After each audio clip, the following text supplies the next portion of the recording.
frontier.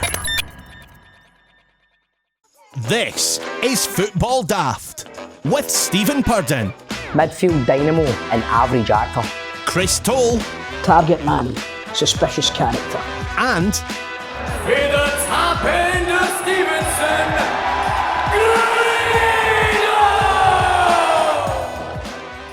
Right, welcome to Football Daft, the daftest Scottish football podcast around. My name's Stephen Purden and let's welcome the team. First, a man who this week is back filming his officer, Hugh McCurdy, in Scott Squad. It's Grado. How's it going, mate? How you doing, mate? Aye, it's good. Back filming. I know you were talking. Have you spoke really about the kind of COVID restrictions and all that's in place? It is crazy, isn't it? I did a wee bit on Go Radio last week. Heard it? I see. That's right. Aye, you were on my show. You were on the breakfast show on Oh, Go I was Radio. on Coffee Show, mate. Grado, Grado, how come you get him on? You never get me on. Mate, and you now know- let's welcome a man. Let's welcome a man who put Scott Squad on the map. As Tam Sprague is one of the best sketches I've seen on TV. It is Chris Toll. Mate, that's touched me. That's I'm not even lying. I'm not even lying. I've watched it a good few times. Every time I see it popping up on Twitter, I watch it. See, that's annoyed me, mate, because John usually writes your intros, but you've made that one up, haven't you? You started right off the cuff there. Brilliant. Came off the cuff, mate. By the way, Okay. that's no way he done there, Grado. He done a bit of improv. You can get a job in Scott Squad. Nah, mate. Nah. I prefer my lines with me, mate. You know what I mean? You're too cosy. I You're Ken Barlow. Mate, I done enough improv when I was at college. You know what I mean? Studying acting, Ken. Mate, you did it for 2 weeks. Oh, I didn't. I went for 2 months. It's funny, mate, because Stephanie's never seen Sweet 16. We watched that the weekend, man. Seeing you on it, man. Aye, mate, see when you watch Sweet 16, do you go, I could never hang about with that wee dick? No, at that point your hair was still in place, mate. It was the kind of shell suit bob that I hate is the kind of 2007 to 2014. Then you're just wipe off the face of the planet to me, man, with that fucking receding hairline. All right. He's not even joking, you know. Must be. I tell you what, must be good to be perfect, you prick. No, I'm certainly anything but perfect. I know I'm on about my weight every time I come on, but it's getting bad. It's bad. Stop eating Pringles, then. I know. Pringles, mate. It's like this morning, man. I got McDonald's breakfast on the way back. In fact, I don't even want to tell you where I went after the McDonald's breakfast, but it's Burger disgusting. King. KFC. Right, so this week in Scottish football, Scotland are top of the group. Brilliant, isn't he? Isn't he? You know, I think it's like watching Ahoy! fucking paint drying, man. Yahoy! Do you know We what run the Irish army. They're absolutely fucking rotten. It's like I try my best to sit there and watch it, and then when I'm watching it, honestly, man, I watched what was the first game? Israel won it. Yeah. So I watched the first 70 minutes, and then I just charged on with Cobra Kai on Netflix. I couldn't take it anymore. By the way, what about Cobra Kai? How good is Cobra Kai? Better talking about Scotland, that's for sure. Honestly, Cobra Kai is fucking. It's quality television. No, but it's like, Stevie, it's like a fucking cuddle. Aye, it is. It's pure nostalgia. It's a nostalgic snuggle on your couch, man. It's beautiful. It's like the wee snippets back 40, the old 80s Karate Kid. It's beautiful. Gado's not seen it, you know. I've not fucking seen it. I've not seen Karate Kid 1. I've not seen Karate Kid 1, never mind Cobra Kai, man. Come on. Well, I tell you what, you've got some viewing ahead of you, brother. Aye, you have, mate. Oh, mate. I would like, see how you get your wee film podcast too. I would like you to write me a list of films because I had to come up with like the best bad guy in a movie last night on Wrestling Daft, and I had to pick fucking Officer Trunchbull. No, she's not even an officer. The head teacher in Matilda. Miss Trunchbull. Trunchbull, man. Pam Ferris. You know what I mean? Yeah. She was a good villain. But I want to know all these cool movies that I've never ever seen before. Right, I tell you what, mate. I'll send you a list of must-see movies, all right? Please, mate. Please, then. Right, so Scottish football, what's gone wrong? How are they so bad?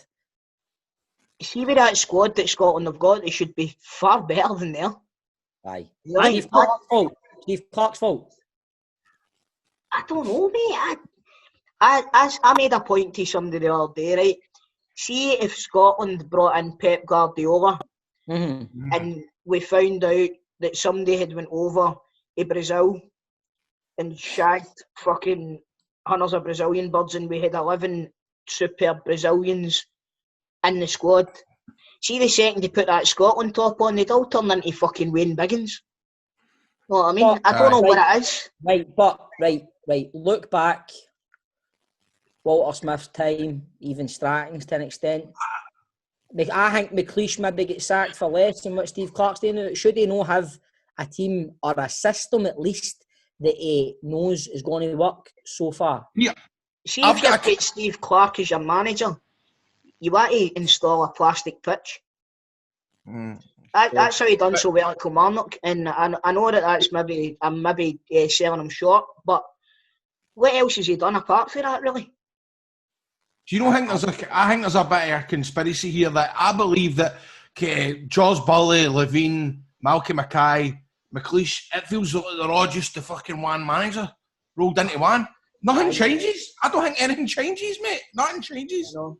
What was the deal with Tierney and Robertson played? Did Robertson play? What did Robertson he play? played as a wing back and Tierney played as a left centre back. He's a left side. Do you think there's something in that, the fact that he just feels he's got to play there too because of who they are? I think you've got... To be Do fair, you know what I mean? Anyway, I'm going to say something here. I think Andy Robertson was fucking shite in both of the games. Right, he was. You know, it's as though he's not quite the player unless he's got his hundreds of millions of pounds worth of talent run about him. Either that or he just doesn't get up for the Scotland games, and that for me, as the Scotland captain, is completely unforgivable. I don't think that. I think Andy Robertson has made himself into a player. He's won the Champions League. He's won the Premier League down in England. And now he's playing for Scotland. I think the blame then falls on Steve Clark. I don't think it's Andy Robertson. You see, if you say Andy, you can't say that Andy, because I personally believe that probably Andy Robertson, who's down there with all the 5-star elite players, man, when he comes up here, he's probably right, man, fucking let's show, because he probably gets ribbed in training and all that. Fucking Scottish fitness, the Scotland team. But listen, you can say, right, come on, let's go. But he's going out onto that pitch and he's not cutting the mustard, man. I'm sorry, but he's not. Aye, but you look at that Scotland team, right? That's so Scotland, man, right? You're going to then turn on your best player and go, he's shite. But he wasn't the best player, though. What? He was. You're saying that he was all right? No, I'm saying he is on paper probably our best player. On paper, but you don't play football on paper, Stevie. You play it on grass. I know. And he's no fucking doing the business on the pitch. Who is, but? Well, that's another thing, but you should be looking at your captain to set an example. Right. What formation did they play against Israel? I don't think even fucking Steve Clark knows what fucking formation. So see Andy Robertson, who's the captain, and there's so much pressure on him to perform. If you're going out there and you can't even tell me what formation they played on Friday against Israel and then the other night, how can you just pick one player and go, it's his fault? No, but I'm not saying it's his fault. I'm not saying it's his fault. What I'm saying is he doesn't perform to the same standard for Scotland as he does for Liverpool. But my point is, who does? He's the only one that plays for Liverpool in the Scotland squad, mate. Well, I'm saying, who does play good for Scotland? Big Lyndon Dykes. There you go, Big Lyndon. Do you know who pissed me off and all? Christie. His decision making is shocking. Shocking. Mm-hmm. You know again, what I mean? another player again who is probably arguably one of the best players in the league up here, playing against Czech Republic the other night, who fucking put a fucking makeshift team together, who you could then point the finger at and go, you need to be doing more. You need to be doing more. There's so many players. They all need to be doing more. My point that I'm trying to make is you look to the captain to set the example. That's all I'm saying. Right? I'm not bludgeoning Andy Robertson at all. Andy Robertson's a fucking tremendous footballer.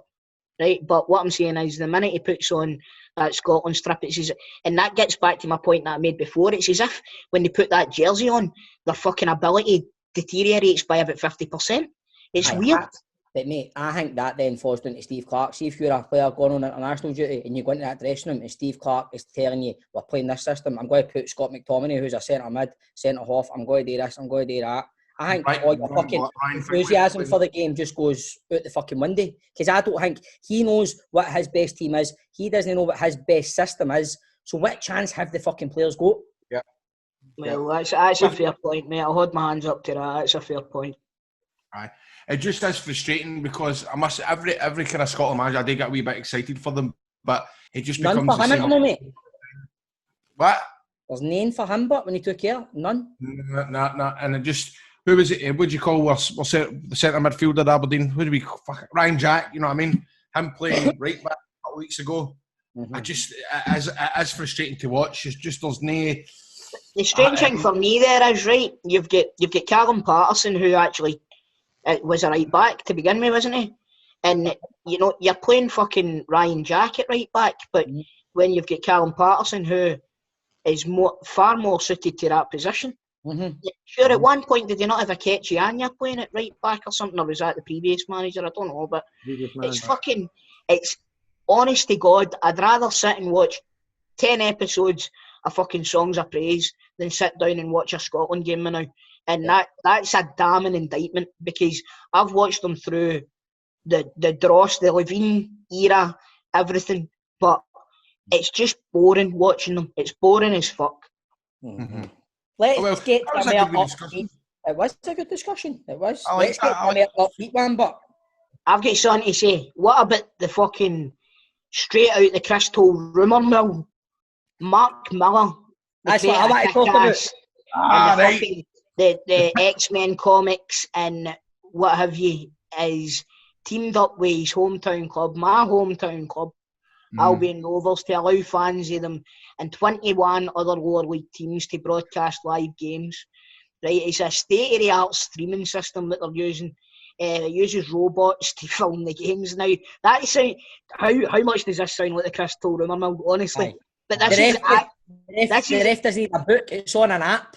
He's got a fucking iPhone on his wrist to book the players and all that. That's crazy shit, man. Yeah, see this guy though, see Mark Miller. For your hometown especially, see Mark Miller, he's an absolute credit, man. See the stuff that guy does. Him and his wife do in Coatbridge. See it like Christmas when he the panel in it. He does that as well. He sends his schools to the panel. We see them all. Me and Grado see them all every year. The stuff he does, like sending Wayne's and all that, going to the cinema for free. He's just an absolute gentleman, and he's a legend, man. He is. He's a legend. What about that piece of kit that he's using? See that? Is it the Pixie Lot or something? I've googled it to see how much it costs. The Pixie Lot. That's a fucking singer, you madman. It's not far off that. Whatever the video's called. It's called Pixie something.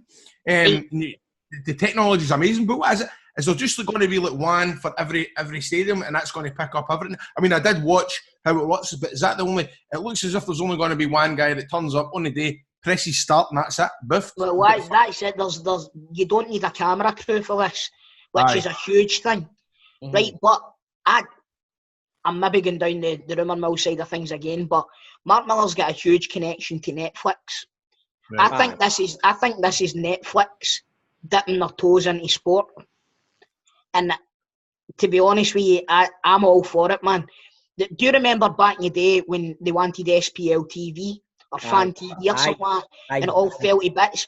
But I can't remember exactly why it fell to bits. See if the Scottish teams could get this in, or the Scottish teams, and be in control of their own image rights and their own game footage and all that. It can only be good for Scottish football. It really can. And he's a forward-thinking man that's clearly trying to do something here.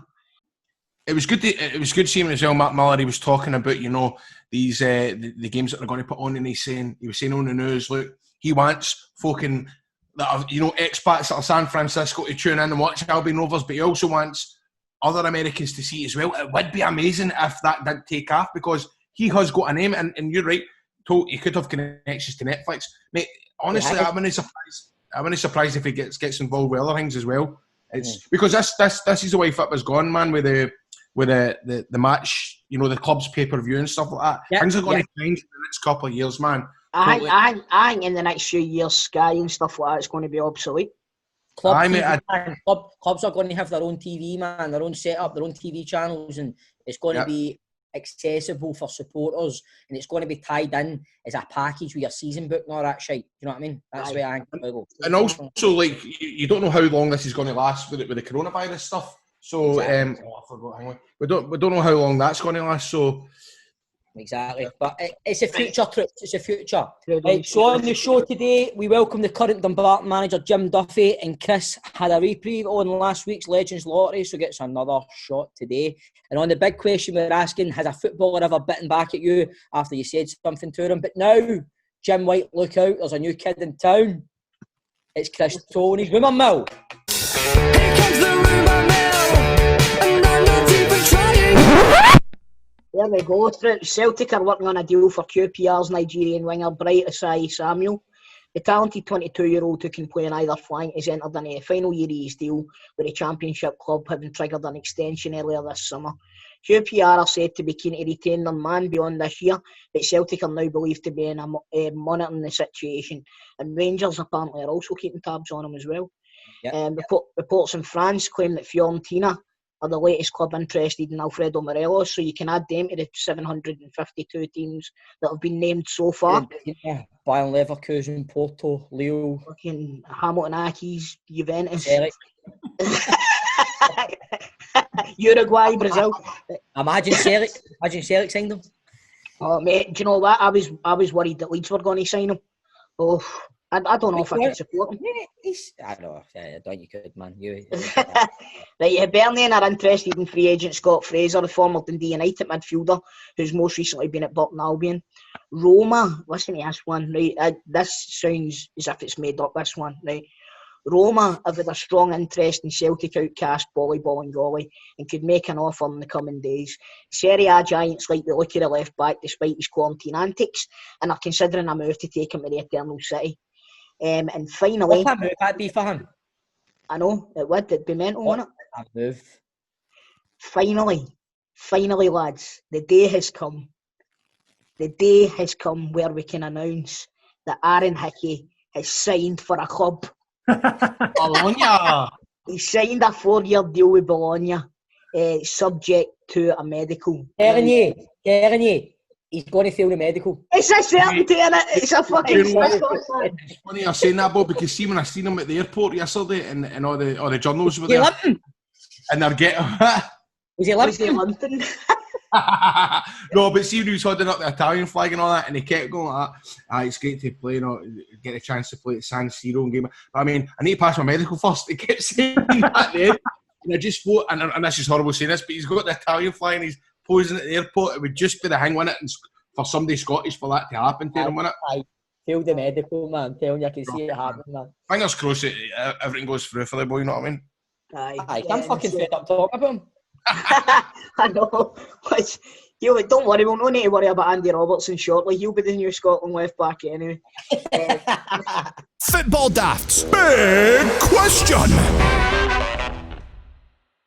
Right, so Grado's had to nip off for a while. He'll be back soon, but he's away for one of these sit-down pishes that he does. Right, so he might be sometime.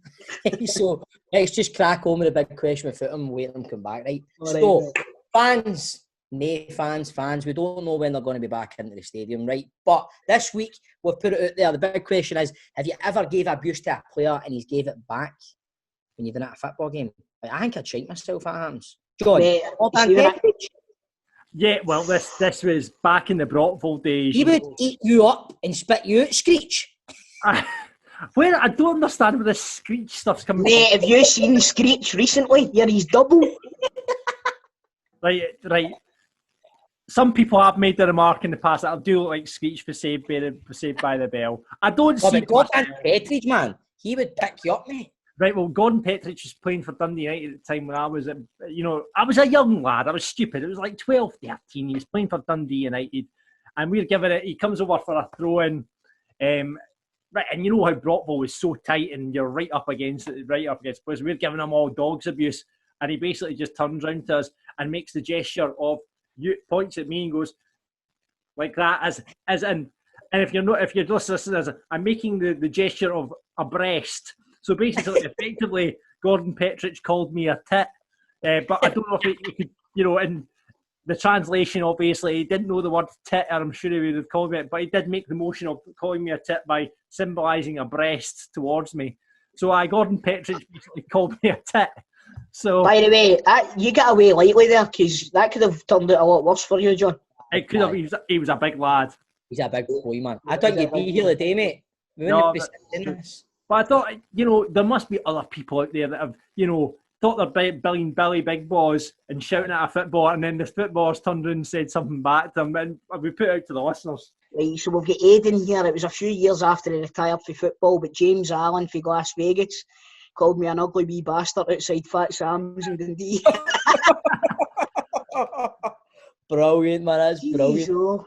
Jeez, Like, Graham, at an under-18s game back in the day, Big Rab, the defender, was getting grief from our assistant manager. He then lost the plot, ran over, and the two started boxing. Game abandoned. Oh, Well done. fucking hell. Well done, Big Rab. Stuart says he can remember Jim Chapman at Clyde. After they lost to Elgin, he squared up to some fans after the game. A few days later, he left us. Then Barry Ferguson came in, but that's another story altogether. Apparently, Bob Malcolm saw that tweet and put a reply to it with just laughing emojis. So I don't know what that means.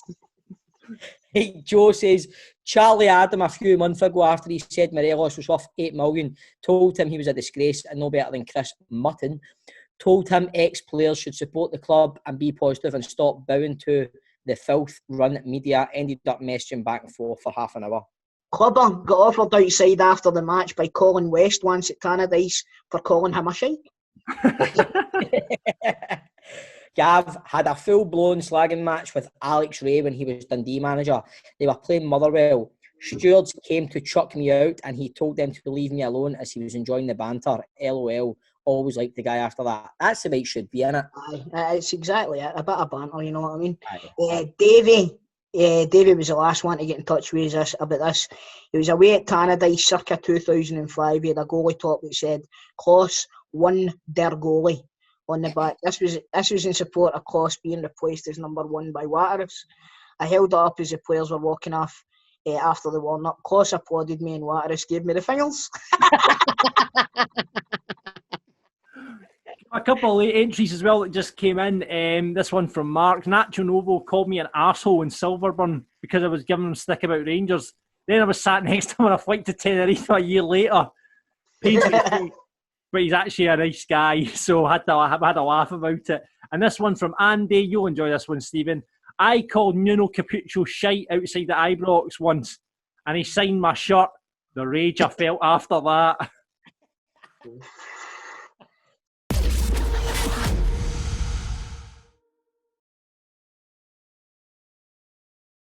I need to tell you about this first. You never guess what happened to me. Right, what? I fell through the window of a golf accessory shop, right? Absolute nightmare. I had to go to A&E. I was that bad. But the doctor said I should be okay, but I'm not out of the woods yet. Hey! Are you feeling a wee bit rough? Hey! You look a wee bit green around the gills. Hey! Ladies and gentlemen, if you've just joined us, this is Jim from G4 Claims. He just started off there with a wee golf joke. Jim is from G4 Claims. We're a very favourite absolute company in the whole entire world. Jim, take it away. Tell us a bit more about G4 Claims. Right, if you're involved in a non-fault accident, G4 Claims can supply you with a replacement vehicle. And they can get your car repaired at a body shop of your choice. We can also do your personal injury claims. If you're injured in an accident, we can do your personal injury claim and claim full compensation for you. Give G4 Claims a call on 01698 767 172. Also, we'll pay you a commission if you refer today. Get on the phone if you have a non-fault accident. Oof, pay you a commission, that's a new bit. I know. That's a new bit. You come and see me. You come and see me, Chris. I'll sort you out. Listen, I'm going to be getting into all sorts of accidents I don't mean if I'm getting money for it, Jim. You edit that bit. And even fucking drive. Now listen, guys, always have a cracking show. Good to catch up again. Jim, you didn't do the G4 catchphrase, man. There we That's did. Grado's bit. He does that. Oh, is it? Right. Right, I'll start it off and then you all come in at the second verse, That's right? what we do. Right. G4 claims, not at Not fault. at fault. Claims made easy. The Legends Lottery on Football Daft. Right, let's see if we can get this feature back on track. Once again, our Football Daft time machine is a bit like Bill and Ted. Find a famous football player from back in the day to come on a Legends Lottery. Each week, one of the team is tasked with finding a former hero and getting them on the show. Then you rate how good they were out of 5. So, Stevie Boy, all Shell Suit Bob, is on 19.3.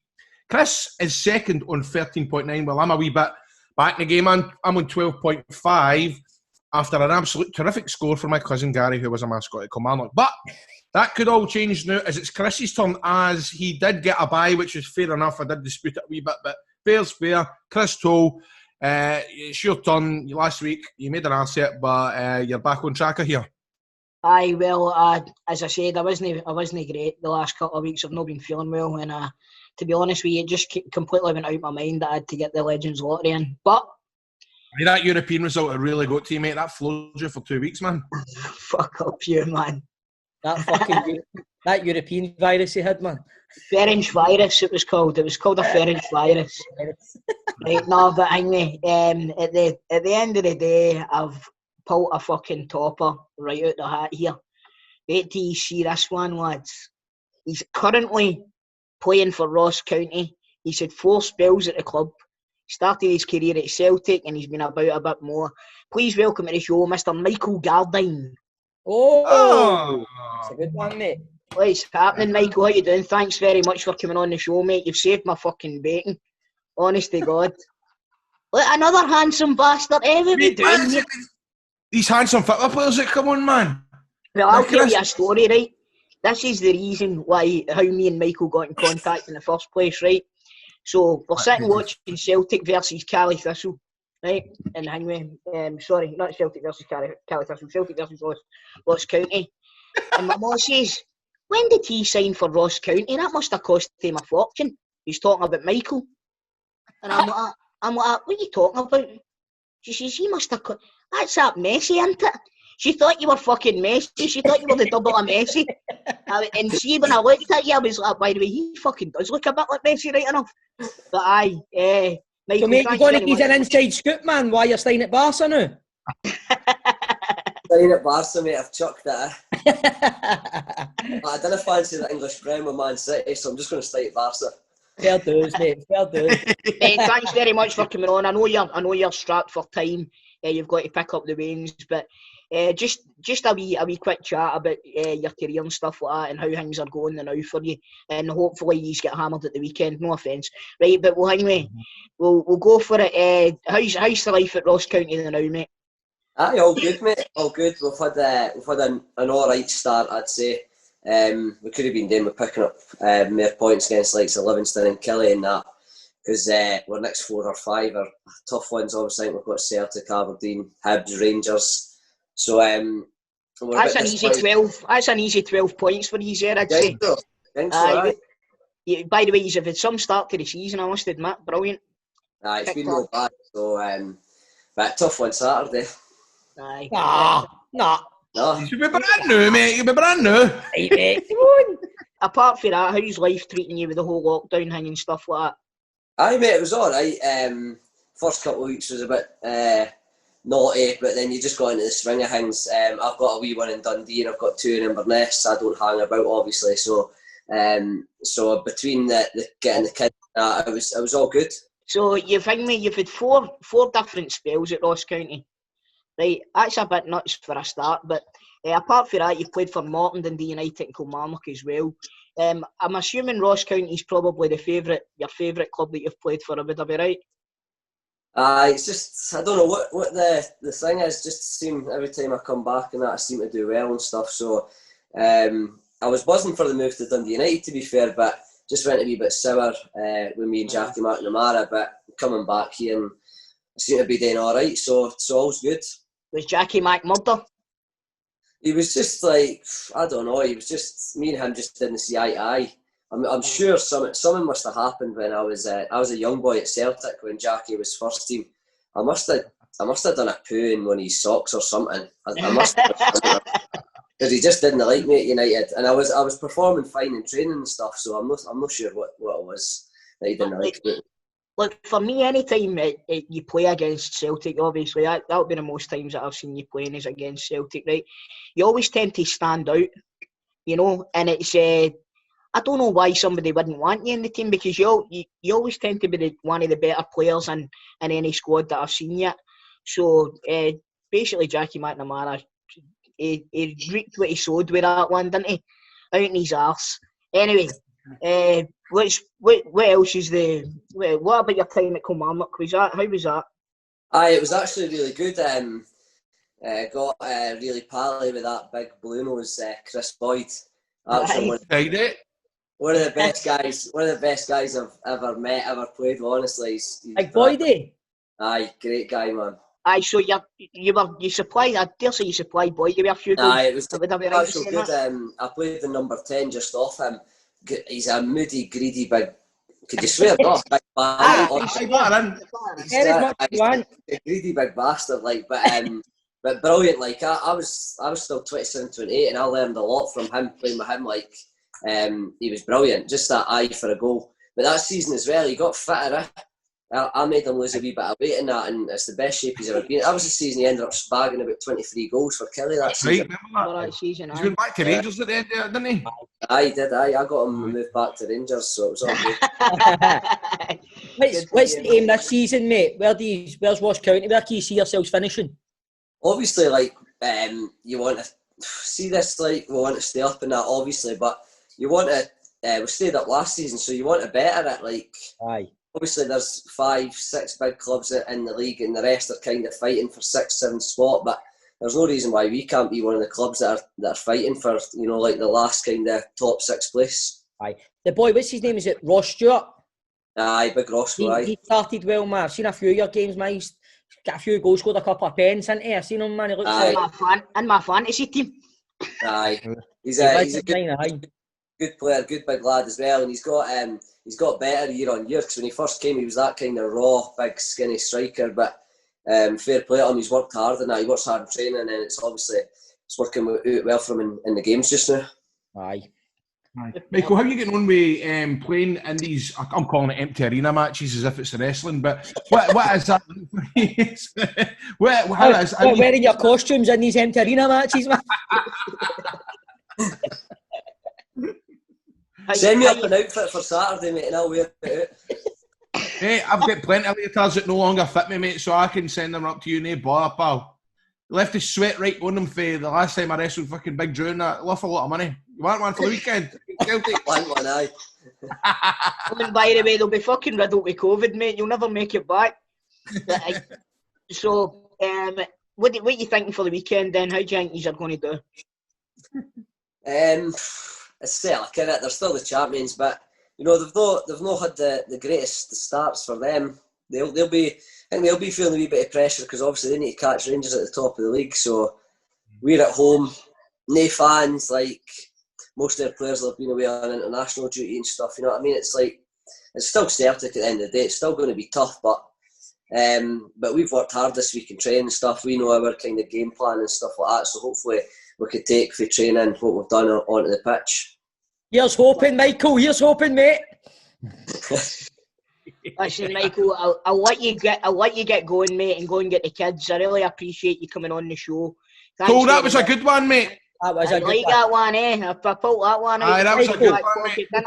You're just in the back catalogue. All these pros we've had on the show that just are all handsome, man, and put us three to shame, man. Well, us four. I'm sitting here looking like a fucking tatty.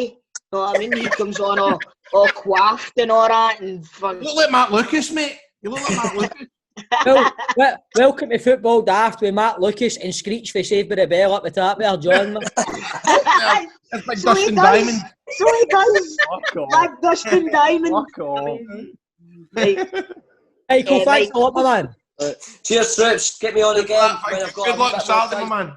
I will get you on as a main guest, bro. Thanks very much. Get me on, mate, and we'll have some proper banter. Right, aye, 100%, pal. See you later, mate. Excellent. Thanks, Oh, Michael. lad. Cheers. Use that, Thank sure. you. Yeah, bud. Bye-bye.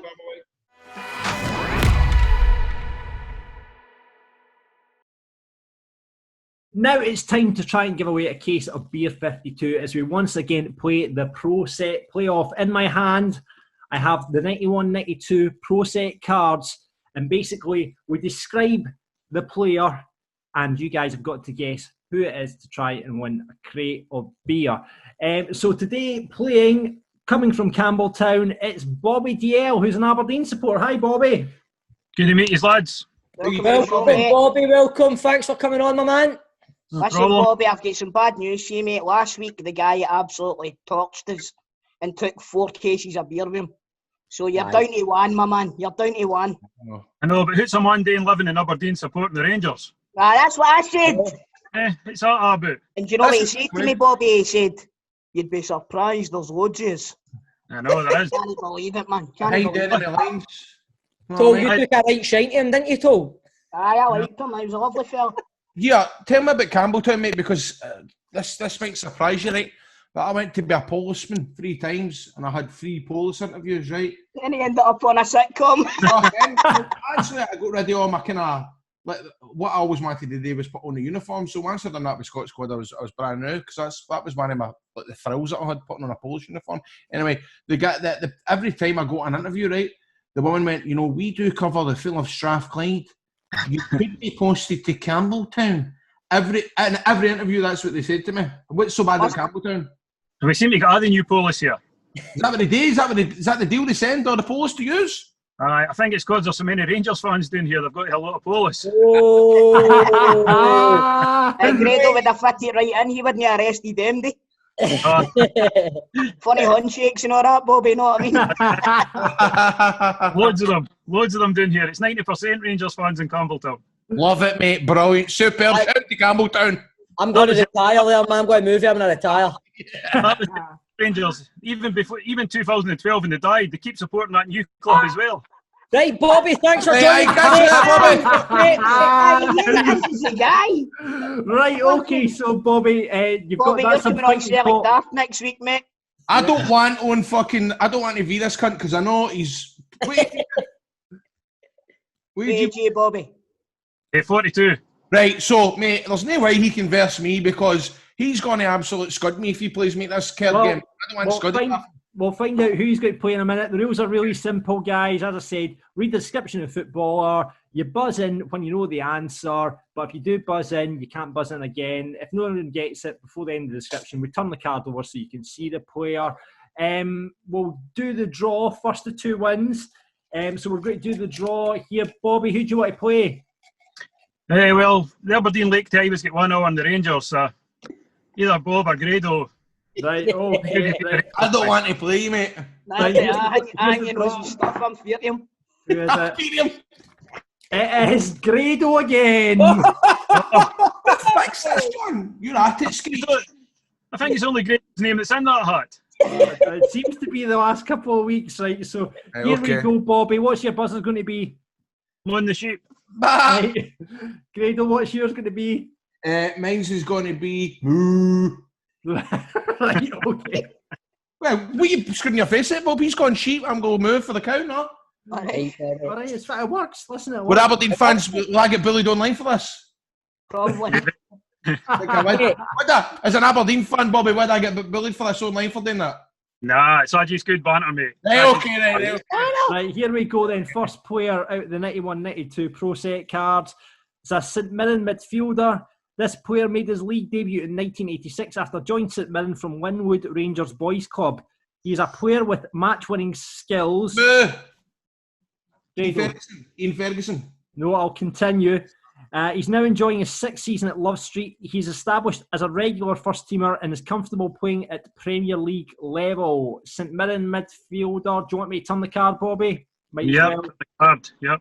Who's that? Oh, I can't see. I can see the camera, John, if you can. Can't you see, John? You need to go closer than that, Biggin. You're out anyway, Grado. Is he? That's fucking. Who's that, Bobby? I can't see it. Moo! Paul Lambert! Fuck's sake. Moo! On the sheep, Paul Lambert. Yep, you're right. Well done, Bobby. Grado was disqualified, so he gave you the answer. So 1-0 to you. For fuck's sake, Grado, you're keeping Beer 52 in fucking business here.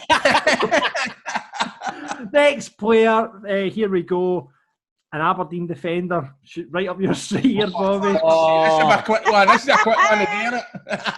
This player first tasted league action for Falkirk in 1984 before joining Aberdeen just over a year later.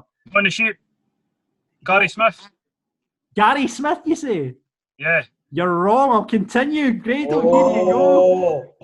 He's established himself in the centre of defence, replacing the folk hero Willie Miller. No easy task.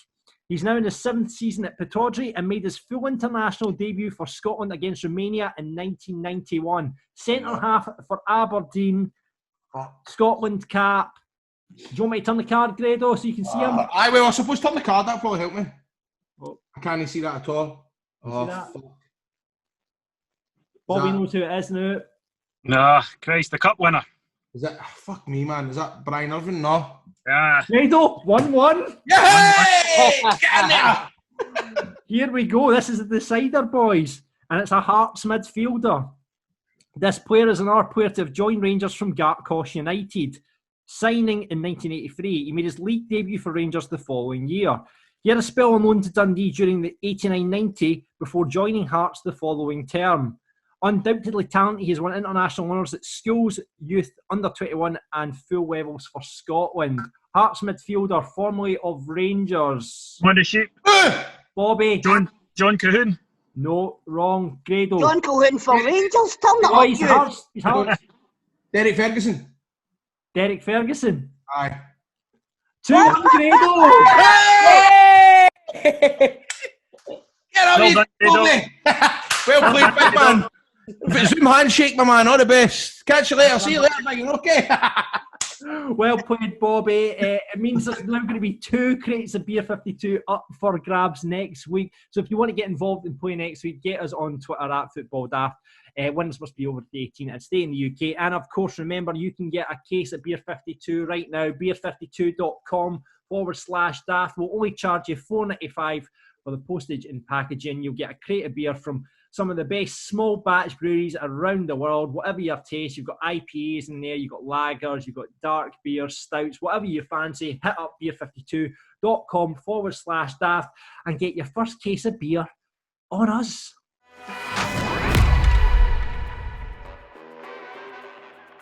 Right, folks, let's welcome to Football Daft a man who, as a player, made his name as a no-nonsense defender at the likes of Morton, Dundee and Partick Thistle. As a manager, he was one of the youngest ever in Scotland, taking on Falkirk before spells at Dundee, Hibs, Brecon, Clyde and Morton.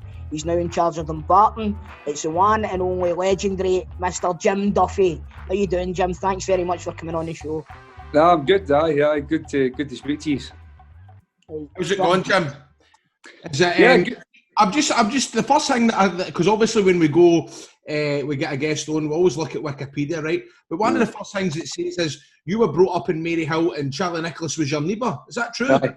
Yeah, we stayed through the wall, each other, just right Amazing, through. man. So was it just used when you were young, just out playing football in the street? How did it go about? Yeah, I mean, I stayed 47 Glenfinnan Road. He was 49, so we're through the wall. Aye, we just grew up. I mean, I went. His man, dad, my man, dad knew each other from Kicadens, and then we moved to Maryhill.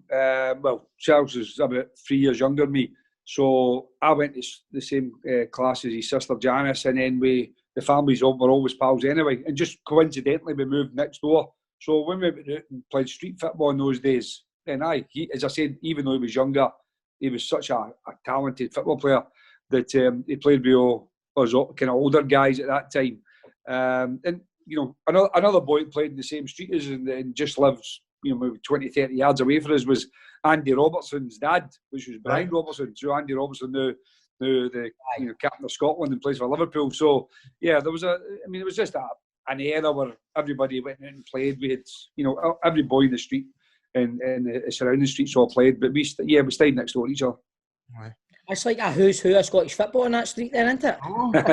Aye, well, there was, as I said, there was a kind of one or two, but there was a lot of good players. I mean, I think you know yourself. You play football, you play with your pals. You know, I had guys who I think were much better players than me, but they maybe didn't dedicate themselves quite the same. So they liked a drink and a fag or whatever it happened to be, or a sniff of the glue at that time. Either way, but that was it. And they kind of drifted in different ways. And some of them, don't get me wrong, some of them played junior football for years and all these kind of things. But at that time when you're trying, if you're actually try and give it a go somewhere, then they maybe went off in a different direction than I did. Aye. So, Jim, at the start of the year, you had a wee heart scare. How are you feeling now, mate? All good? Aye, I mean, completely out of the blue. I mean, I think everybody, generally that knows me, I don't drink and I don't smoke. I've never drank even. I've been completely teetotal since the last time I drank I was 16. So.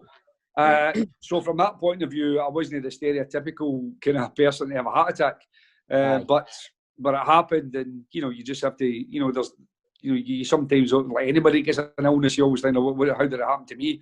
And then you kind of get a bit bogged down with that for a wee while, but then you've just got to think, well, it's done. Let's move on and look forward. So that's what I'm doing. But I feel pretty good now. So no real issues, and hopefully it was a scare and nothing more than that. Back to your career and stuff. You started at Celtic. Mm-hmm. Were you disappointed not to get a chance there at Celtic when you were there? Oh, aye. I mean, I think that first when you first sign, you kind of tend to think you're a bit overwhelmed. But you walk in the door and there's all these superstar players and guys who you watched or you grew up watching or whatever it happens to be. So you maybe don't think you justify being there. So it probably took me about a good year, I would think, to actually feel comfortable. And it's only when other players start to tell you. So like Tommy Burns and Johnny Doyle, the guys like that, they would say to me, Murdo McLeod, you should be in the first team, or you should be this. And then you start to think, well, I must be doing okay. But it does take a while. And then eventually, you come to a point where you enjoy playing and you want to go and play first team football. So I had no problem with it. It was a decision that, again, as I got older, you learn as you make as a manager. It's not personal. You just think, I need to get success or I need to get results. So you play the players accordingly. And I was a wee bit unlucky once or twice where I get injured at key moments when I was maybe on the fringes, I was on the bench, and then maybe the next week I get an injury somewhere and that set you back, and then you maybe miss your chance. But listen, overall, it gave me a chance to get us in the kind of football, professional football ladder, first step in the ladder. So it gave me a chance, and then after that, I'm still in it, so I can't really complain about that. And as I said, I still had a really good time here and met a lot of good guys. So you had to retire pretty early because of an injury, Jim. That must have been hard on all. What was going through your mind at that point? I think that's probably the hardest thing, because I was 28. I was playing really well. All that kind of stuff. You became a kind of an important player in your team, and the team was looking quite good, and it's all the kind of things. My kids were really young. In fact, my son was he was the, trying to think, 3, I think, and my daughter was actually born the week after I got injured. So I had a really young family. Obviously you've got a mortgage, you've got all these things, and you just don't know what to do with yourself then. So you're thinking, what am I going to do? So it was a bit kind of devastating when you're told, you get an injury, the surgeon then, takes you in and then gives you this big long list of things which is the matter with you. And then you say, well, look, but it's all medical terms, and you're thinking, what's he on about? And I said, well, what are you telling me? He said, well, I'm telling you, you'll never play professional football again. And then that's when you gets a lump in the throat and you take a step back. So, yeah, but then you've got to recover for that. So, listen, again, as I said, it's one of those things that's maybe tests your character at times. And again, for a few months, you're a bit flat and a bit kind of, what am I going to do? And then you just have to move. You have to look at your, as I said, at that time, I think if I remember right, it was September the 5th. My daughter was born September 18th. So you've got a wee baby, you've got a young son, so you've then got to think, well, I need to do that. I've got a family here, I need to do something. So you kind of feel sorry for yourself too long. And it did help having a young family and a new daughter, because that helped you focus and allowed Gave you you the motivation a bit as well. to move on. Aye, exactly. Right. It helped you to kind of look forward and say, right, I need to get my arse off the couch and start to look forward now. Give you a bit of perspective, that, wasn't it? So you moved into managing at 28-year-old. That is pretty much unheard of. You know, you must be one of the youngest managers in Scottish football history. I think, as I said at the time, I was the youngest manager in Great Britain. I don't know, because obviously people do have player manager roles and all these kind of things now. But I was 28, I think, when I went to Airdrie's assistant with big Gordon McQueen. He'd come up to take the job. And I didn't know Gordon, I just met him at a coaching course because I thought I'll try and get into coaching. And then within about 3 months, I was offered the Falkirk job. So I was very young, very inexperienced, very naive, but I had full enthusiasm. So I suppose sometimes that energy and enthusiasm can cover a multitude of sins. So tell me this one then. You walk into the Falkirk dressing room and there's players that are older than you. Yeah. Right? Players that are probably a fair bit older than you. That must have been pretty daunting. To be honest with you, some people have said that to me, but I didn't actually think about it. I knew one or two of them as well, because, like, for instance, Jim Holmes, who's a pal of mine and played with me at Morton and was a fantastic player. Homer was there, Peter Houston and guys like that. So I did know a few of the kind of older guys, and then there was young guys like Alec Ray and they were, I think, Alec was about 18 or something at the time. So to be honest with you, I think I was that. I don't know.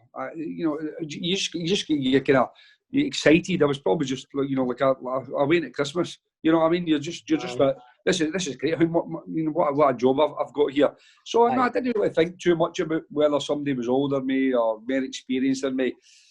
As I said, I was naive, but I was just full of energy. I was full of adrenaline and just wanted to try and do well. Aye. And was there any managers, Jim, that you base your style on? Because obviously you're going at 28. There must have been managers we thought, right, you're taking certain things for the experience you've had with managers before. Was there any particular managers you took a look for? I think the two guys that I took mostly was the guys at Morton, was Benny Rooney and Mick Jackson. And it wasn't so much the managerial style or the coaching side of it, because that was still a wee bit old-fashioned in some aspects. It was more the man management. It was more how we dealt with players, because they had some real characters at Morton, as I mentioned, Jim Rooney and Roddy Hutchinson, Big Andy Ritchie. I mean, Davy Hayes. There's some real strong characters and guys that weren't drinking violets, that's for sure. But Benny and Mick handled them brilliantly, and they had a great balance between them in terms of patter and fun and all these kind of things. But at the same time, you knew they were in charge. So I think probably learn more about the man management style rather than how to coach a group of players or take them out in sessions. Because listen, players just want to enjoy training. Players don't want to be overly tactical and all that kind of stuff. That's the reason I think a lot of players in this country don't travel well. Because if you go to Italy or Spain or Germany, it's very tactical, very structured. They don't like that. I'm talking even top players. There's very, very few top players have went abroad and been successful. Of course, we know a few recently, but there's been very few. If you look at it the other way around, there's been hundreds of players that came to this country, but very, very few, and even less Scottish players. There's only a handful of players that really from Scotland have went abroad and been successful. So the tactically and all that kind of stuff, as long as you make things enjoyable for players and they want to come into training and it's no, as I say, no overly complicated, then you can normally do okay. But it's the handling their characters, because they are strong and sometimes they will kind of rebel against you a wee bit if you're trying to be too heavy-handed with them. Right. So Jim, what led to you putting the boots back on? Well, I left Falkirk through a bit of stupidity on my part. I was just stubborn. In fact, that's probably the biggest way of doing it. The players misbehaved. I wanted to punish them. I wanted to fine them all and suspend them. The club didn't want to do that. I got all that later. But at the time, I'm thinking, you're telling me what to do. I'm the manager. I'm telling you what to do. So I got that kind of stubborn streak in me, and I was just stupid and naive. So I stopped. I left. I resigned, which was, I said, was one of the most stupidest things I've ever done in my life. But anyway, I did because I really enjoyed the job and I really enjoyed the people that were there and they were really good to me, all these sort of things. But anyway, I made the mistake of leaving. So I wanted to then, you know, I was just thinking, well, what am I going to do? And then I was actually doing a coaching course down at Largs, and you join in now and again. And I hadn't, I mean, I was 30, maybe 31 by this time, so I got injured at 28. So it was about 3 years, two and a half years down the line. I'd never played. And then Paul Hegarty and Paul Sturrock, Naaman Bannon at Dundee United guys actually said to me, "You look all right.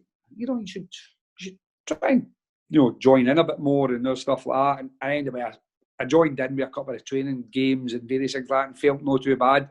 So I knew Tony Fitzpatrick. Again, we're talking about areas. Tony stayed not that far away from me. Tony played for Poso IM, so did I, a year difference.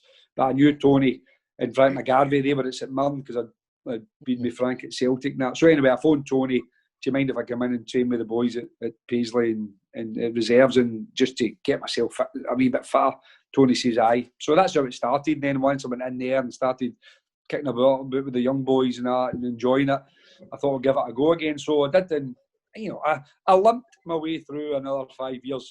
I wouldn't say I was anywhere near the best, but most, because you're a defender, you can get away with it a wee bit because the game's in front of you, so you're no all the place. But it was a bit painful, and it was a bit. I didn't think I was anywhere near, but you know, I managed to disguise it for most people.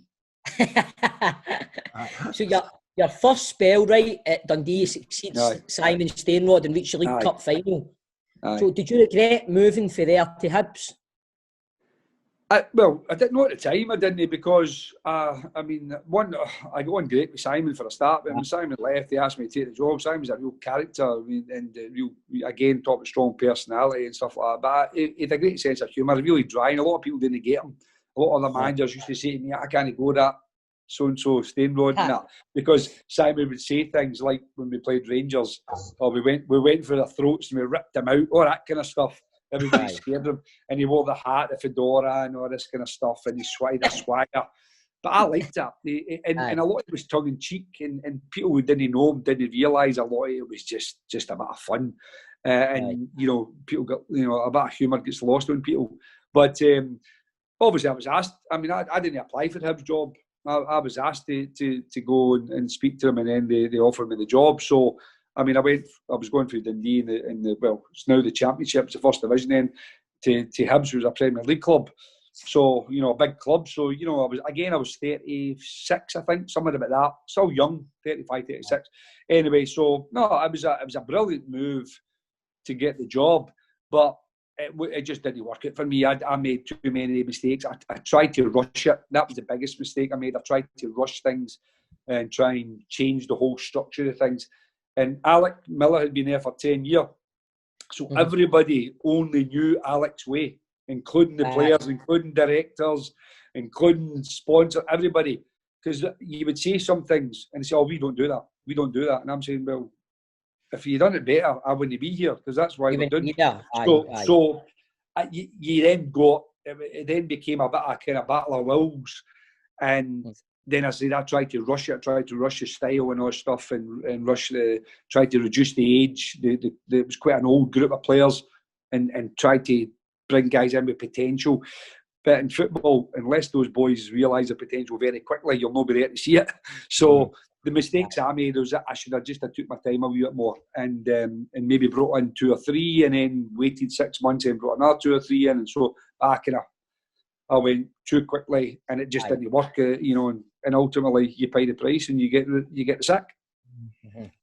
So it's a precarious job being a football manager, isn't it, man? It's fucking hell. I mean, the thing is, the people that make decisions, whether they give you the job or whether they lose you the job, really don't know anything about football. Really, you know, they're businessmen.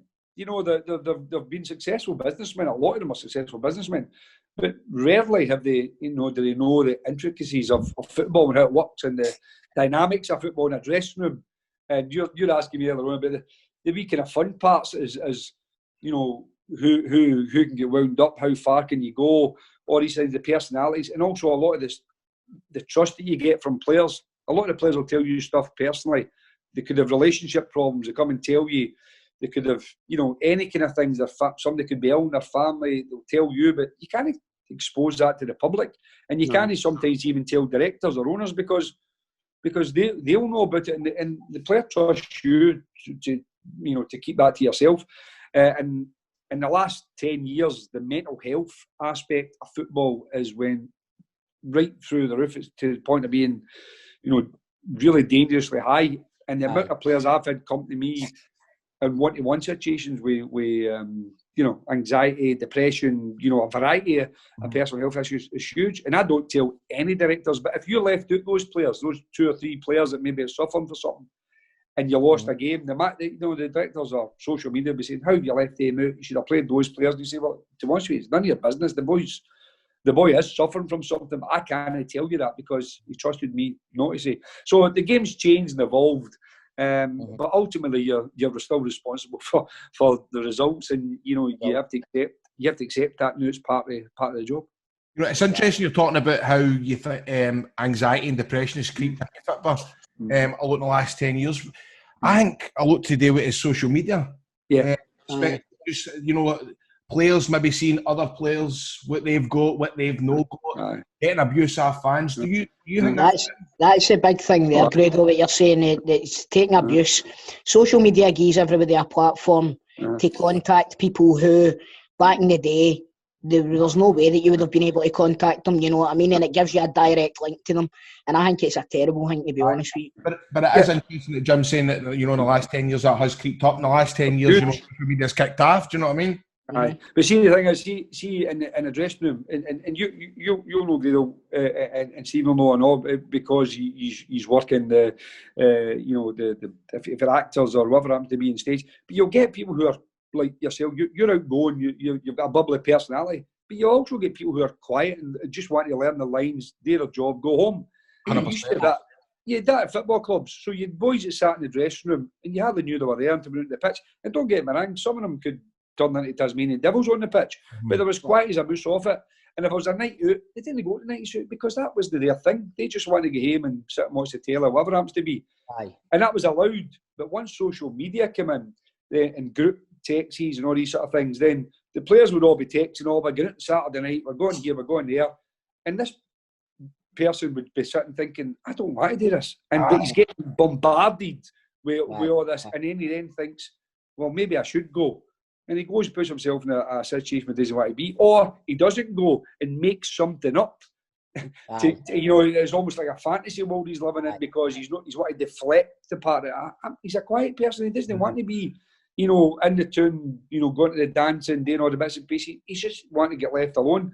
You're not allowed that. And then as says, the social media side of it means that, you know, if people know about somebody, they're bombarding them. So, listen, football players get it. It's one of those ones where I suppose it's a bit like a telly. You could just turn off it. You could just say, well, I'm not going on social media. And that, obviously, somebody my age, it's easier. But younger people, it's very difficult because all their pals are on it, all their teammates are on it. You know, everybody knows on it. So, if they're not on it, they're deemed different straight away. Why you know on it? Why you know answering? So it does affect them. Well, without a doubt, it affects players much more. As I said, in the last 10 years, it's been severe, but the last 5 years has been incredible. Just the ridiculous. When you're talking about like dressing rooms and that, Jim, when you took care at Dundee, you took care of Ivan Petty and had a lot of different players in the dressing room, Caballero, Nimzadze, Novo, Giulio Speroni. What was it like in that dressing room trying to deal with all the different nationalities? It's kind of strange because the first day I was in pre-season, I think it was July the 1st, and when I walked into the training ground, which was Caird Park, which is just after Kingsway, Dundee, but there was a foreign dressing room and a UK dressing room, for want of a better phrase, because there was only a couple of English players there as well. But there was actually two different dressing rooms, and all the foreign players were in it. And I'm looking at it, I'm thinking, how can this work? You know, but there was 11 foreign players, and I think there was at that time maybe 9. I think it was 7 Scottish, 2 English. But anyway, the next day I'd put up 2 lists and completely split them. So foreign Scottish, etc. And then stood in the middle of the 2 dressing rooms, and as they came in the door, I would say, no, you're in that one, and split them up to try to create a bit more harmony. And then we went away pre-season, and again, I split them up into, because they would always want to go with their pals, and I split them up and made them come down in the morning and had to learn to say good morning on whatever language it was. So if it was Dobre, Rano, whatever it was to be, whatever it is, Czech or something like that, or French, it doesn't matter what it be, but just to say good morning or hello, just to try and make these things happen. But the language of the cultures, you have to learn it quickly. I mean, we played Rangers at Ibrox, and Georgie Namzadze was a phenomenal player, captain of Georgia. Could have played easily, in my opinion, for the Old Firm, easily. But anyway, we were playing Rangers at Ibrox, and Barry Ferguson was running the show. So Barry's getting on the ball, and he's passing everywhere, and he's running the show. So am I allowed to swear here? Because I need to tell you what I said. So anyway, so half time comes in, and I've obviously got Hoddy Georgie. Georgie, fucking hell, Barry Ferguson's fucking running the show there. You're 60 cats for Georgia. I said, you're out there running about like a wee fucking boy. He's fucking. I said, get fucking in about him. So I had a wee bit of a rant, and on him to try and get some sort of response. And he went out in the second half, and he just walked about. Just didn't do any running, no response from whatsoever. So eventually I had to take him off. He comes in on Monday, speaks to him, and he said to me, look, you embarrassed me, you humiliated me in front of all my teammates. I'm the Georgian captain. You've humiliated me. And he was right. I did humiliate him. But I had to learn, I had to learn that, wait a minute, this isn't a Scottish boy. If I'd have said that to Barry Smith or Lee Wilkie, they'd have got sleeves rolled up and smashed into Barry in the first 5 minutes. You know what I mean? They'd have been, I'm sorting out right out. But a different culture, you have to learn to address those type of people and know them. So after that, if he wasn't there, I had to pull him aside quietly into the corner of the dressing room and quietly say to him how good a player he was, how important he was for us. We really need him playing, and get inside his head a little bit. And that all those different foreign players like that. I'll give you one other example. We Nacho, I said to them, we were playing Aberdeen, and you're right, obviously before the game, where they're to be set pieces and all that kind of stuff. So I've wrote NN, Nacho Novo, edge of the box, right? Edge of the box, corners against. So there's a corner against, and I looked, and can me Nacho standing at the front post. So I'm screaming like a banshee for the halfway line. Fucking Nacho, edge of the box. So I can see the Aberdeen boy at the edge of the box standing nobody near him. Sure as fate. Cross gets knocked to the edge of the box. The boy smashes it in. So I'm, again, half time comes in, and I'm like, Nacho, what does that say up there on that board? Nacho Nova, edge of the box. He says, what is edge of the box? He didn't understand it. What is edge of the box? It's Spanish. Are you sure it's just that he couldn't read, Jim? It's the edge of the box. It's all the one word. You know what I mean? When you're saying in Glaswegian, edge of the box. What's the edge of the box? He didn't have a clue. So that was my fault. So again, you presume. So then after that, I drew the 18-yard box. I drew the arc, and then I put his initials in the arc. So again, you learn when you're dealing with foreign players and different cultures and stuff like that. You have to adapt a wee bit. See, one of my favourite players outside of Celtic that played in Scottish football was Fabian Caballero, right? I thought he was tremendous. I thought he was a brilliant player. Yeah. What happened to him? Yeah, Fabian was an outstanding player. He's another one didn't like training. I know running. He liked training when the ball was out, but he didn't like running. Again,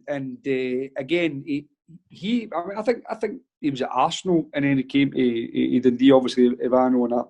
Brought them in, him and Canigi and all these other kind of guys, Carranza, Juan Sara, all these kind of guys were some terrific players, but ultimately it pretty much bust the club. But, Fabian was a terrific player. But again, like a lot of the foreign players we're seeing it now with Morelos at Rangers and all that, when they go back home and all that stuff, it's a real tug of war and tug of love with them, where they go back and how they come back and the condition they come back in. And I remember Fabian didn't come back for pre-season. I think he missed the first 2 or 3 weeks, and then when he came back, he was like a stone overweight, all that kind of stuff. And you're trying to get the best out of them. At the same token, you've got other players to be responsible. They've turned up, they've done all the hard legs. So, you can't just let them away with it. But the fans love them. And sometimes, again, that can be difficult because you're then having to play a different role with the fans because they're screaming to get them on the pitch. But you're saying, as a manager, you've got a moral obligation to the rest of the players. Say, wait a minute, they've come in here, getting run up and down hills and all that, and he's not going to just stroll in and play.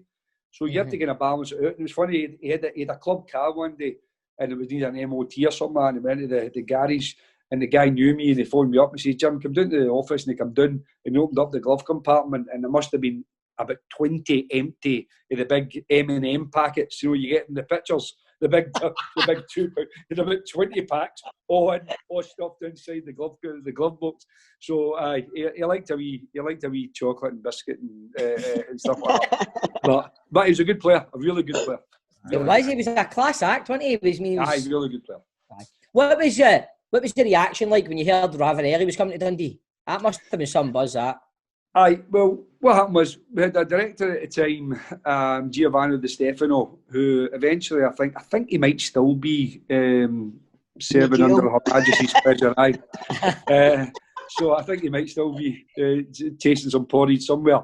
But anyway, he wanted a celebrity signing, and he kept at me. So we tried to get Gaza, and I'd arranged to meet Gaza, and God love him, he missed the opportunity. He came up the train one day, and obviously, he had a few drinks, and it didn't work out. Anyway, so we tried to get that, and then there was a couple of other players.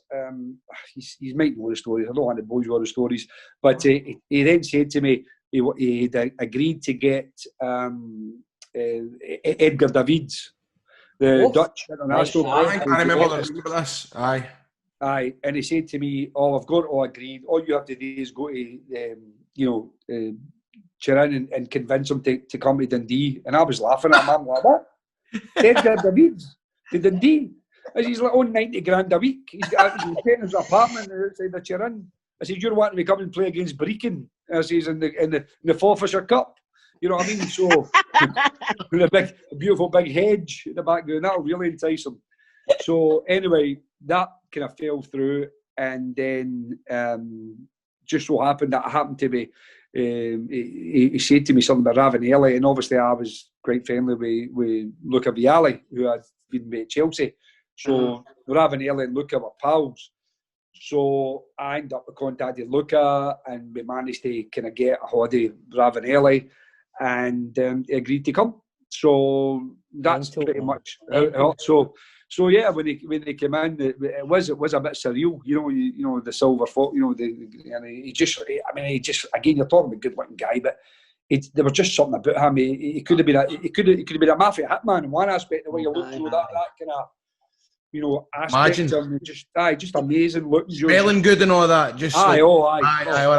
Grado loves a good smell. I can imagine him smelling tremendous. I could just when you picture him, you can just imagine what he was like, man. I think he had a 100 ml bottle of high karate. You know what I mean? So he was really suave, sophisticated. He had all that. He just everything, and he just oozed class and style and all these things. A typical Italian style with all the cut suits and everything. He just got in Goodfellas or Sopranos, then came to work to the football. Exactly. Aye, and then obviously that kind of broken English speaking because he was at Middlesbrough and that stuff. So, but again, he was only there because again the club obviously had the problems with administration and that. But it was a joy to have somebody like him even for a short spell. What was he like? Was he a professional? Did he do the training good and all that, Jim? Was he always... He was the opposite of one or two of the guys. He was a total professional to the point where actually, although he raised the bar, it gave you difficulties because he wanted the standard to be that high and he wanted all the facilities to be great. And we were training one time at a public park, one time in a junior park and all these kind of things, but he wanted everything raised.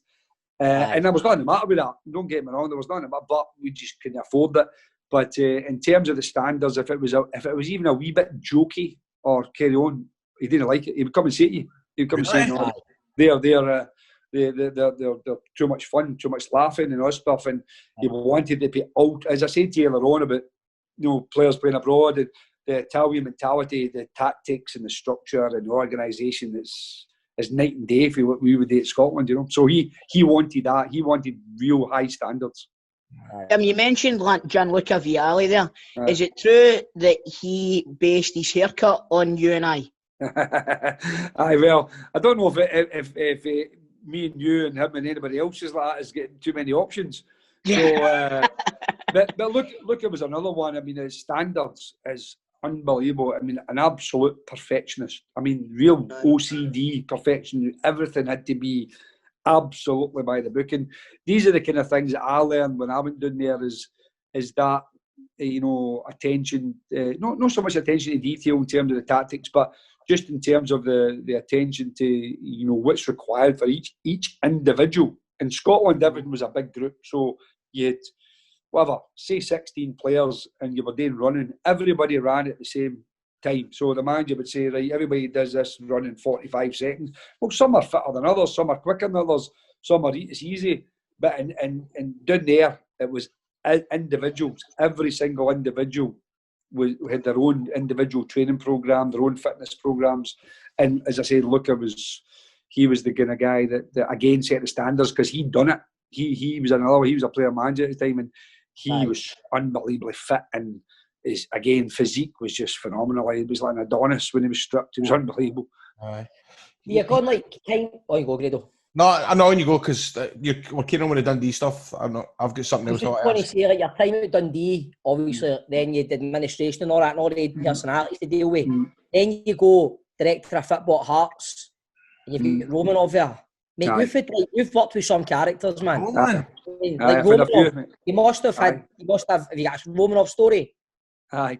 Well, I used to kind of joke and say, I had Romanov, I had Ken Bates at Chelsea, I had Di Stefano, I had Delia Smith at Norwich. Sam, how have you not got a book out? Ron Dixon at Dundee as well.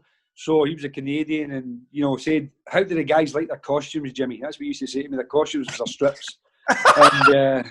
And things like that. And, you know, just used to, you know, say, I again, true story, I put a purchase order in for balls, and there was £20 a ball, sorry, £50 a ball, we wanted 20 balls, so it was £1,000, so you had to get £1,000 off him to get the balls. And he says, I seen them in the gas station for $4 a ball. So I get the kit man to go down to the garage and just buy them all, and they were like, no, they were like water balloons, you know, they were all over the place, you know what I mean? So, but he actually thought a ball's a ball, it didn't matter what kind of ball it was. So, because he was a Canadian ice hockey guy, he knew nothing about football.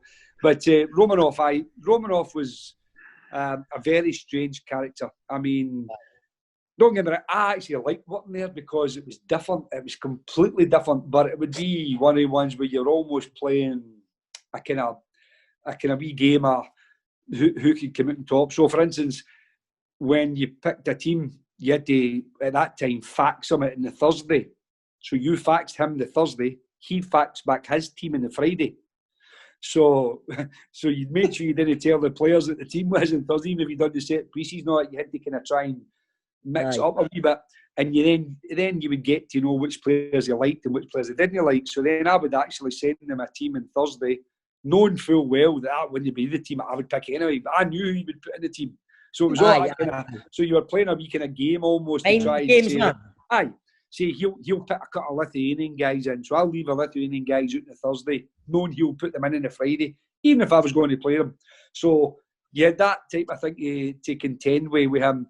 And again, he'd go to the stage where he would say to me that Graham Ricks was the manager. He said, tell, it was his son most of the time, say, he was Roman, and he would say, Vladimir says, you must change this player. And he would actually give you players to change and times to make the substitutes and which substitutes to make, before the game. And did you do it? No. but ultimately, you see, if you didn't do it and you didn't win, you're for it. You get kicked. And then so it came to the stage. Well, you boys will know, but Hearts had split Celtic and Rangers the first time in 20 years or something, and we were playing Rangers at Tynecastle, and he gave us a team he wanted, and he told us the subs he wanted, and he said if we don't win 3-0, the manager will be sacked in the morning. That's what he said. So I said to him, well, what happens then? And he says, you will be the manager to me. And I said, what happens if I don't do it? He says, you will be sacked. So he just, I mean, it basically just like dismiss you. So we played Rangers. I said to him, look, you need to change the team because if you don't, he's going to sack you. And he went, no, I can't do it. I've done it a couple of times. I'm not doing it. Playing the team I want to play. So anyway, we drew 1 each. Rangers. Thomas Buffel scored. I remember it actually. And we drew 1 each. But we're still 6 points ahead of Rangers that time. I was only about 6-7 games to go. I can't remember exactly when. And he sacked him on the Tuesday. He just came in and sacked him. And then, you know, it was one of those ones where he stood by his word. But he was a very complex character. I mean, as I said, he made me director of football. You're in charge of everything. But a few people in the background weren't overly happy because they were bringing in players everywhere. I mean, I think he brought in, I think about 10 players in the January. There wasn't even enough room in the dressing room. We had to actually put chairs in the shower so they could get ready. So it was just ridiculous. You know, there was no homework done. There was the budget and the finances. That's how that club almost went bust. And that's the thing about having individual owners that, you know, if they want to take the club in one direction and they don't back it. It's like Di Stefano said he would pay for Ravanelli and Craig Burley, but didn't pay it. So therefore somebody's got to ultimately still sign with the club. And if the club don't have the money, then the club go bust. Right. And these individuals walk away, and that's what happened with Romano. Have you seen that? Have you seen the All or Nothing documentary that follows about Marino? Have you been watching that? No, I've not the new one with the Tottenham. It's superb. Have you seen any of it? No, I've not seen the Tottenham. I thought the Man City one, and I've seen the Sunderland one, but I've not actually watched the. Right, I've not watched the Tottenham one yet. I mean, the Man City one and the Sunderland one is two total different programmes. The Spurs one, what's really interesting about it is how Daniel Levy's close to Marino, and they go for breakfast and all that, and he's quite full on with him. What would you do if you're at a club and a TV crew say, we want to film you for the full year, we're going to come in, put the cameras in, you're going to be non-stop. Would you be up for that? Would you do that? No, for me. No. I wouldn't want it, but don't get me wrong, clubs, I mean, again, publicity and social media and all these things, it can be really, it can be a big thing for the clubs. But me personally, it's not something I wouldn't want cameras for me all the time and doing stuff like that. I think that there are some things in football clubs that I still think should be kept in-house and within those four walls. As I mentioned to you, there's probably has been things being left out, but I'm sure even the top players have issues and personal issues, and you can't. I don't think they should be subject to the public. I don't think the public should be aware of all these things. I think there are some things you should just keep within in-house. But yeah, I mean, when I was talking earlier on about Di Stefano, he wanted way before a lot of the stuff was happening. He wanted the fans to pick the team. And what he wanted to do was have a phone in, a bit like like a competition on the telly, like a reality show. Before reality shows really were as popular, so he wanted to pick the team, but it was like a charge. So you pay £2, whatever it happens to be. You phone in, you say, I want Grado playing, I want so and so playing. So you pick your team, and then obviously the average team, he wanted us to play that in a particular game. But he would be charging fans £2 a call or whatever it happens to be. So they come up with manic ideas. I mean, Romanoff wanted us to, when I was at Hearts, wanted the team to wear a green away strip. And we're saying, you can't wear green, that's Hibs. He wanted green. He actually had drawings and, and he had all the designs and everything all made up and all that. And it was, honestly, it was like a Hibs strip. And we're all like that. And people didn't even know. I said, you can't do that. But again, I remember the guy was at Vincent Tam at own Cardiff, wanted to change him to the Bluebirds to red. Blue was unlucky in Thailand or something like that. And their nickname was the Bluebirds. They don't care. They're changing their red. So yeah, you'll get owners. I mean, the other one I had was Milan Mandrić, who I had at Portsmouth, who was another character, believe me. And he brings in a goalkeeper, Yoshi Yawaguchi, his name was, and he was again good-looking guy. He was kind of David Beckham at Japan at the time, but he was only about 5'9" for a goalie. You know what I mean? And he's like, no, he has to play, he has to do this, and and so ultimately you're an employee. You don't own the club, so if he tells you he's going to play, then yeah, don't play him. In which case you get a sack, or you play him. and you just have to bite the bullet. And that's the way the game's changed now. The game's changed now because owners and directors of football and all these things now are bringing players into managers. Whereas, obviously, when I first started, I was in total control of who came in, who came out. But that's changed. That's all changed now. So nowadays, you're at Dumbarton now, Jim. So, obviously, the pandemic and all that. How's training been going in the build-up for the new season and stuff? How's that been going? Different. I mean, again, I don't get all the things, but I mean, I think we're all at that with everything. You know, the players will come in. They've got to get temperature tests. They've got to fill in a COVID questionnaire before every training session. They've got to come with a kit on. They've got to come in individual cars.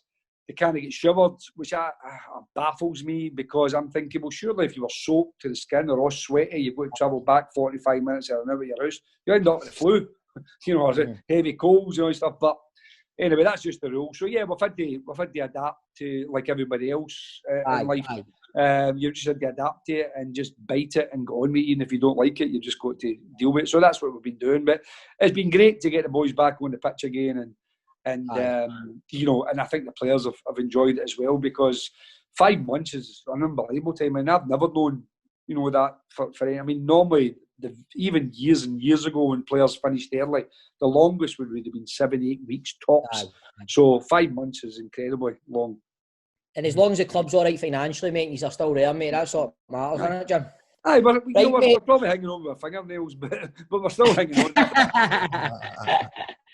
Oh, but Jim, honestly, man, it's been great chatting to you, some great stories. And now, the part of the show is a 90-second football daft quiz. Are you up for it? Okay, we'll go for it, yeah. Right, Let's try for it. Every week on Football Daft. As long as it's daft and no anything else, I'm all right. We put our guest knowledge to the test every week with a 90-second quiz. And last week, got a new leader, John Sutton, scored 15 last week. Okay. Mark Wilson and Keith Lazar are tucked in behind with 14, while the good doctor, Kenny Duker, Kevin Harper just behind in third place with 13. We've also got Owen Coyle on 12, Yogi's on 6, Dick Campbell on 5, Falkirk manager David McCracken still at the bottom with 1. Anybody you want to get there, Jim? Aye, Dave McCracken. Right, so you're not allowed to pass, you must give an answer, Jim, all right? All right, okay, try my best. Producer John, if we get 90 seconds on the clock. We have indeed. Right, you ready, Jim? Yeah. Here we go, right. What are Stenhousemuir's home colours? Dark red, white. Shane Duffy is on loan at Celtic from which Premiership club? Brighton. Who scored 2 penalties for Scotland last weekend? Ryan Christie. In what year did you take over Dundee for your second spell? 2003. How many supporters will be allowed into grounds this weekend? 300. Who plays their home games at K Park? East Kilbride. What is Stenhousemuir's nickname? The Warriors. At what club did you have your best win ratio as manager? Falkirk. Who is currently second in the Scottish Premiership? Hibs. Which League One club have just had investment from America? Falkirk. Who do Liverpool face in their first game this weekend? Leeds United. How many Manager of the Month trophies did you win at Dundee? 6. Who is the current manager of Scotland under-21s? Scott Gemmell. How many teams are in the Highland League? 16. In what year were Dundee founded? 1893. How many goals did you score for Partick Thistle? 4. Who finished top scorer? Get to finish that one. I've started, so I'll finish. Right, okay. Who finished top scorer in the Scottish Premiership last season? Scottish Premiership, Morelos.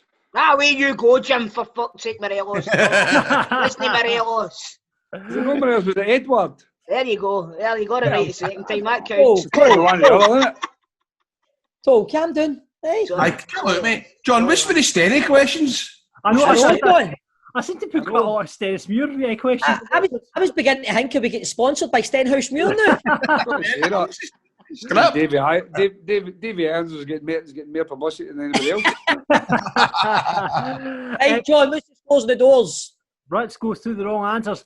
I'm going to accept. I've got Stenny home colours are maroon, but Jim said wine, so I think that's we accept that as a You maroon. said that, right? That'll be made it helps. Well, you don't get maroon. I've never heard of maroon. Somebody's buying a couple of drinks. Yes, maroon. Jim, I've got you down for 2002 for your second spell at Dundee. No, I think it was maybe two, because I think you're right. As soon as I said it, I thought, I think it was 2002. It's very honest of you, Jim, because I might have given you 2003 if you had said it, and that could make a difference. You did really well, Jim. You got 3 Manager of the Month trophies when you were at Dundee, apparently. 17 teams are in the Highland League. But aside from that, you scored 4 goals for Partick Thistle, and you obviously got that one at the end wrong. But I have got you, however, down for second place, tied with 14 points, Jim. 14. Oh, you're tied with Mark Wilson and Keith Lasley, Jim. I can't believe Mark Wilson. God sake! I mean, I honestly, I'll need to go and do a wee bit of research on that, because that's just not good enough. I can't have that. It could have been worse. It could have been Gordon DL, and then I've really been struggling. That's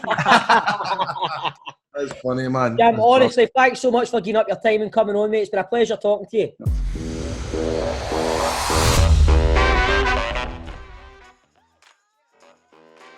Well, Tol, that was a good show. Grado's had to, obviously that was a wee sit-down he went for earlier.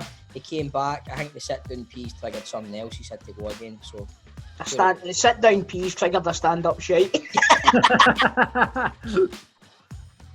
And I definitely think Grado doing a stand-up shite will take a while, man. Aye, certainly, without a doubt. But listen, I've loved it. Jim Duffy was fucking tremendous. Yeah. Michael Gardyne wasn't on for as long as he wanted or we wanted, but we'll address that in the future. A wee teaser about Gardyne. We'll get him back home. I think he's got some stories. There must be some stories for up the Highlands. Aye, there's got to be, Hunter. There's got to be.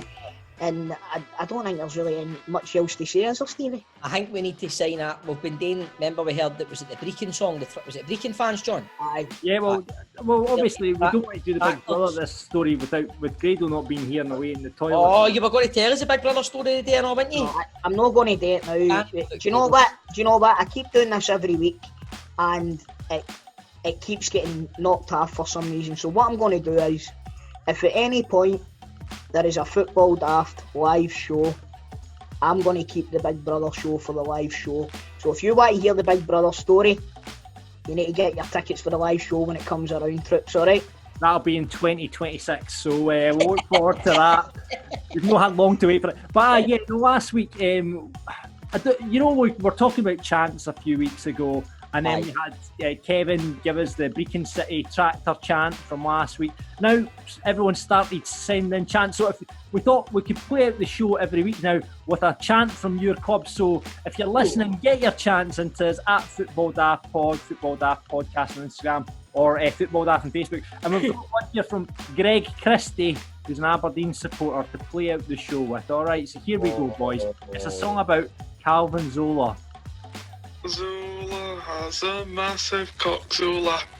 Zola, he tucks it in his football sock, Zola. Zola. Whoa. Got the phone here, John. No, we can't have that. Listen, see if you're going to be sending your songs in, we don't want anything sexually explicit.